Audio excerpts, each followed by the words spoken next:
మన ప్రజా ప్రతినిధులు పొందే నెలవారీ వేతనం కంటే వారు అందుకునే ఇతర అలవెన్స్లు అత్యధికంగా ఉండటం ఇప్పుడు హాట్ టాపిక్ గా మారింది. ముఖ్యంగా తెలంగాణలో ఒక్కో ఎమ్మెల్యేకి బేసిక్ సాలరీగా వచ్చేది 20,000 అయినా ఇతర భత్యాలన్నీ కలిపితే ఆ మొత్తం 2,50,000 దాటుతోంది. మన ప్రజా ప్రతినిధులు పొందే నెలవారీ వేతనం కంటే వారు అందుకునే ఇతర అలవెన్స్లు అధికంగా ఉండటం ఇప్పుడు హాట్ టాపిక్ గా మారింది. ముఖ్యంగా తెలంగాణలో ఒక్కో ఎమ్మెల్యేకు బేసిక్ సాలరీగా వచ్చేది 20,000 అయినా ఇతర భత్యాలన్నీ కలిపి ఆ మొత్తం 2.50 లక్షలు దాటుతోంది.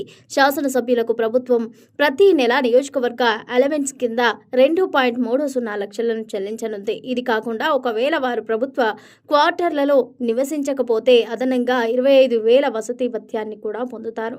అసెంబ్లీ సమావేశాలకు హాజరైన రోజుల్లో ఒక్కో సభ్యుడికి 1,000 దినసరి భత్యం లభిస్తోంది. పార్లమెంట్ సభ్యుల విషయానికొస్తే వారి ప్రాథమిక జీతం 1.24 లక్షలుగా ఉంది. దీనికి అదనంగా ప్రతి నెల నియోజకవర్గ భత్యం కింద 87,000, కార్యాలయ నిర్వహణ కోసం మరో 75,000ను కేంద్రం అందిస్తోంది. వీటితో పాటు ఏడాదికి 34 ఉచిత విమాన ప్రయాణాలు, ఏ రైల్లోనైనా ఉచితంగా ప్రయాణించే వెసులుబాటు వారికి ఉంది.